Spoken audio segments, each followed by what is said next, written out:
Whoa, oh, oh. La, da, da, da, oh, oh, oh. La, da, da, da, oh, oh, oh. La, da, da, da. Making our Christmas memories. Hello everybody! Welcome back to the HTZ family channel. This is episode 9 of the 12 days of Vlogmas. Como que ya after episode 6, it like feels more woke. Yeah. Today we're going to be sharing with you guys about our infertility story. These holiday times, they kind of bring us back to before we got pregnant the first time around. Mm-hmm. Leading up to the holidays, we just really wished we would be pregnant. Yeah. And for some reason, all our friends around us were getting pregnant, and we were caught in the infertility train. The infertility train, yeah. Yeah, the holiday season is just one of the hardest seasons that we went through as a couple because, and we will talk about it a little bit more right now, we'll go into detail, but it was during the holidays when we felt the most hopeless.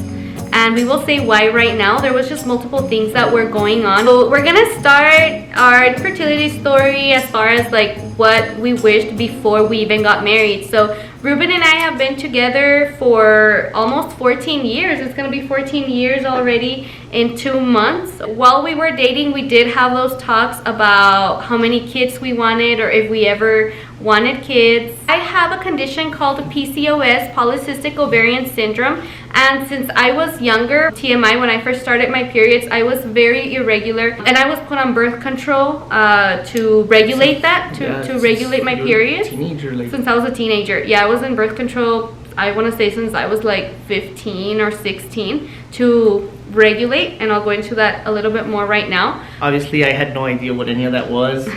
I just knew that since we were dating, maybe a little bit in, and she was a little more open about certain things, that she had issues with her cycle. with her system, let's put it that way, right? Yeah. I was naive and I didn't even think to imagine, we'll be having issues to conceive further in the future, whenever we're ready to have children, when we get married. So then fast forward to our wedding. After our wedding, we did say, even through our engagement, we said that we were going to wait. She wanted to pursue her career and continue school, and I as well wanted to begin my school. I wanted to be a boss babe. And then we wanted to travel. We wanted to, I guess, be settled. Yeah. I guess be settled, right? Before having children. And after we got married, we were like a month in? We were a month in, a month in, and we finally just said it out loud, and we had a conversation about how our heart had changed. This we never spoke about, but what I feel is that when we bought our home, once the post-wedding bliss kicked in, I found myself, when Ruben was going to work, because he was going to work, I was going to work. When I came back, I was by myself. Well, me and my dogs, my princess actually, and she was very sick, which is another part of the story. But I guess being alone in the house, and then us together on weekends, we're not drinkers. Like, we don't drink, we don't do drugs, we don't party, we don't smoke. Like, we don't do any of that. We kind of just, we've always loved to chill, and if we do go out, we do fun things, Like, it's not really, we're not about the party or anything. We kind of just like to stay home and chill, and which is not bad, but we had been chilling together for 7 years, just Ruben and me.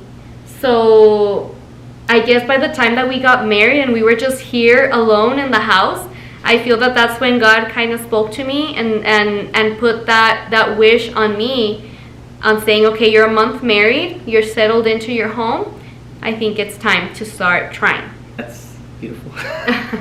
To me, it was just, I always wanted to be a young dad, like not like a teen dad or nothing, but like a young dad. I guess since I never had that, I wanted to be able to play with my children, right? I want to be able to go play soccer, go play football. Mm-hmm. So we decided that we did want to start trying to have a baby, and that's when it kicked into me you have PCOS, you haven't had a period, you are irregular. And so the first thing I did was Google research. I'm a person that loves to really dig in. I became even obsessed for a moment on looking for how can I conceive, how can I fix myself.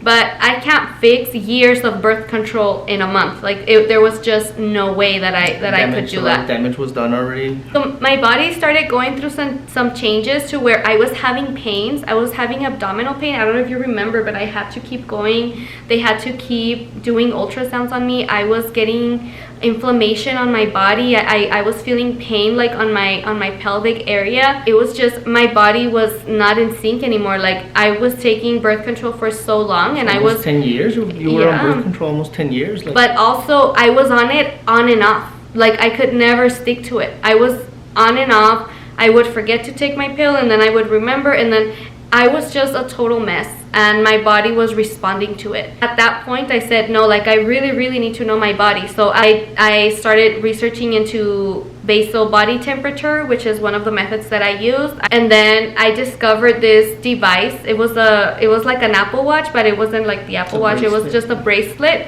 that tracked your breathing rhythm and your heart rate. That device did it for me. So I had a chart. I'll put a picture of it here. I had a thermometer that came with an app called Fertility Friend that recorded my basal body temperature, but in the thermometer instead of the watch, and taking ovulation tests every time that I knew that I could potentially be ovulating. I was just tracking every single thing. I had Ruben take some vitamins as well. She researched and I was taking my vitamins. And the blueberries. And I ate tons of blueberries because the only research I did was that blueberries were very good for the sperm count. For the sperm count. So yeah. I cleaned up my diet. I tried to exercise a little more, or actually at least some. I went to go get some tests done to make sure that if anything were to be an issue, if it were to be me as well, like if it was, because we knew she had irregularities, but we wanted to make sure, I guess that was the only variable. I just tried to be patient with her. I tried to support her with whatever she needed. I started seeing my doctor and I kept getting tests done, and my doctor kept telling me, well, it's because you have to give it some time. She gave me some herbal supplements to take at first. She was like, let me put you on an herbal supplement. I don't want to give you medication right away because I still don't know how infertile you are because you just started trying. Like, let's figure it out. You do have PCOS. Let's keep running tests on you. We were doing tests monthly. We were doing ultrasounds monthly. And she said, just take the herbal supplement.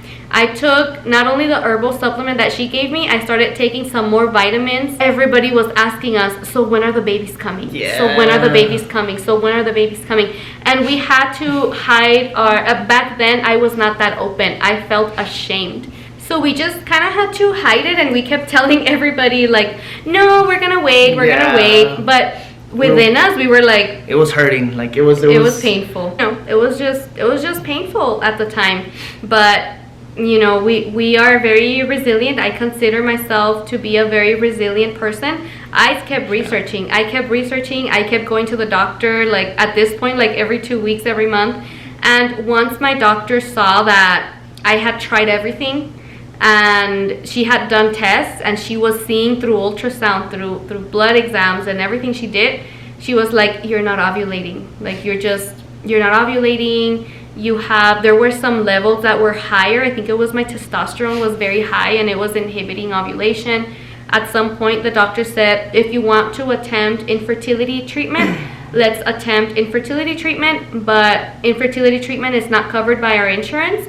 So we had to pay to start receiving the infertility treatments. Like she said, she is resilient. If anybody in this world that I've ever met takes no for an answer, it's not her. She does not take no for an answer. Like when she wants something, when she has something in her heart, in her mind, like my goodness, she gets it. Like like, and she works for it. She puts in the work. So I mean, I would see her just struggling emotionally, you know. So I felt her pain, and I just wanted us to reach that pregnancy, to be able to get pregnant, to I guess to feel both our hearts, because we both wanted it. So we started with the wish to conceive in the summer.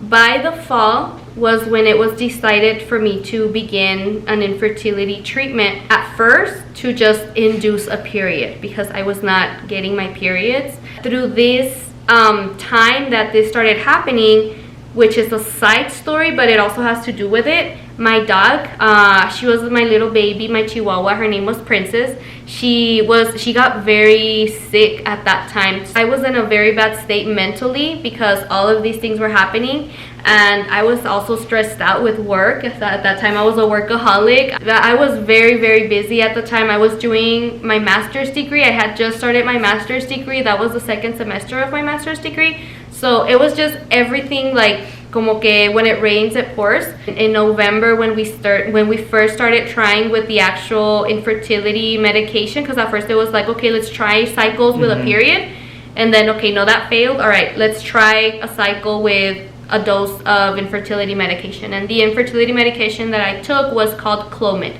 I remember that gave me a little bit of hope, and I kind of told Ruben, this is gonna be the month. We're gonna have a positive pregnancy test on Christmas. Yeah. This is our month. Like this, you can't go wrong with infertility meds. Like it's gonna happen. But then Christmas Day came, and I was ready. I had already purchased this little onesie that said, guess what? I had bought Ruben a little book que se llamaba Dude, You're Going to Be a Dad. I had bought a onesie que decía Hi Daddy. Like I had everything ready for a Christmas morning announcement. That was gonna be my Christmas gift to my husband.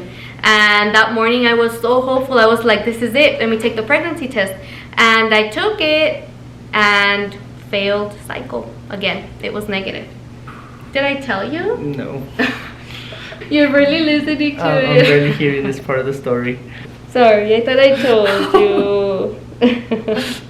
Yeah, that was my first like failed pregnancy test post Clomid, where I was like, are you kidding me? Like this is infertility medication. Like this was supposed to work. I was supposed to have my baby. But Christmas morning, negative pregnancy test. And the thing about trying to conceive is that after your ovulation day, you live in the 2-week wait. I knew the luteinizing hormone came during ovulation. I knew that the HCG hormone came 9 days post-ovulation, and it was the highest at 14 days post-ovulation, but still the 2-week wait was hard. You take pregnancy tests like crazy. Religiously. Religiously, because you know that post-ovulation you could start getting some HCG in your system, and the 2-week wait goes by so slowly.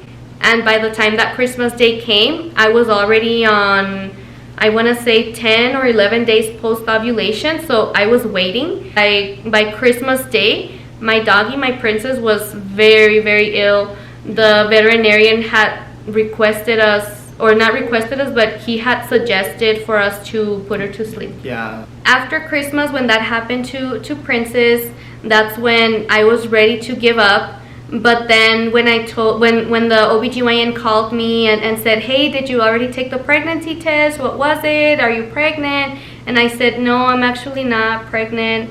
They said, okay, let me talk to the doctor. Doctor said, I'm gonna have to monitor you very closely. He said, I need to see you on cycle day 12 so I can do an ultrasound so I can see your follicles. And at that point I said, okay, well, I guess it's gonna be monitored. Let's try it again. And we said, if it doesn't happen with infertility medication, then we'll do insemination. If it doesn't happen with insemination, we'll do IVF. Like, we're gonna get pregnant in 2018. I went to the OBGYN, and Ruben went with me on cycle day 12. And I was so happy that you were with me that day, because that day my OBGYN told us that my follicles were not going to release an egg. I should have learned this in high school, but I did not know, or I didn't pay attention to that anatomy class. Sorry, Miss Macias, she was my teacher, and she's amazing. So in order to get pregnant, the mature follicle releases an egg. The sperm catches the egg, and then the egg and the sperm, they form the baby. And the OBGYN told us, you know what, your follicles, they're not too big. She measured them. She measured each follicle, and she said, no, they didn't get too big. You know what, we may, if you want, we can do another dose of Clomid or if you want to start trying, we can do next month. You can come back and we can do insemination. Oh my goodness, like another failed cycle. Like it's not gonna happen. My princess kept getting even more sick during that time. So then a couple weeks later, a week later, we went to Mexico City on a trip. We took a little vacation with my in-laws. Princess couldn't just stay with anybody because she had to take medicine, because she was just she required special treatment. Yeah. We went to actually see my grandpa. My grandpa has been struggling for a couple of years with his illnesses. I hadn't seen him. He wasn't able to come to our wedding. He was just very sick, and in May he couldn't come to our wedding. So instead we went to visit him in January with my mom and my dad. This trip was planned since our wedding. Yeah. So there was no way for us to withdraw from the trip. I think God does things for a reason. Yeah. God saw that I wasn't letting go. So, you know, when we went to Mexico City, we were planning to be there, like, I think it was like 3 days. It was a weekend when we left. It was a weekend. We were just gonna be there. I believe it was Martin Luther King weekend or something, because we were gonna be off on Monday and then we were gonna come back by Tuesday. But anyway, we left like on a Friday, and then on Saturday my brother called me. My baby girl, she stayed with my brother. My brother stayed behind due to work. He said, you know what, like, she's not doing too good. I think she's having another one of her flare-ups. And her flare-ups, what we would do is take her to the veterinarian. They would put her on oxygen, and that treatment always helped her. But my brother said, she doesn't look good. What do I do? And I said, just take her to the veterinarian. Let me arrange it so that she can stay there, like, boarding, and they can give her some oxygen. We're gonna come back already tomorrow night, so like it's just another day, like she'll be fine. And by Saturday night, when we were at my grandpa's house, they called us to let us know that she had undergone cardiac arrest. My husband was there with me, thank God, and that's when my husband told me, like, she had a heart attack. And that's when, I mean, it was pretty bad. I started crying pretty bad, and I remember my dad, he was telling the veterinarian, please do something so she can go say her goodbyes. Like, it was just pretty bad. But ultimately, pues, yeah, she ended up passing away. She had a heart attack.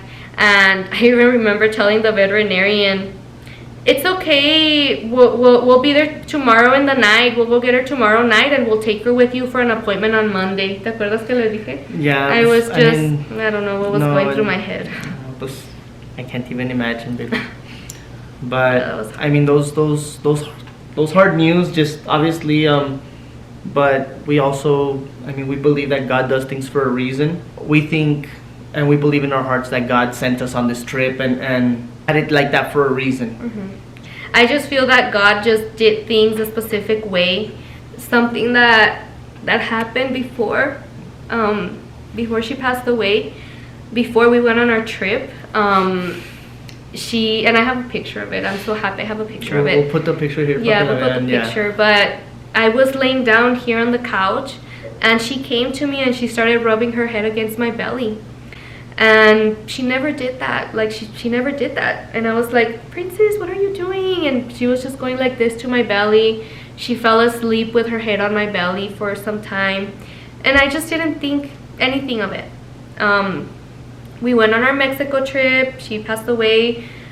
She passed away in the night.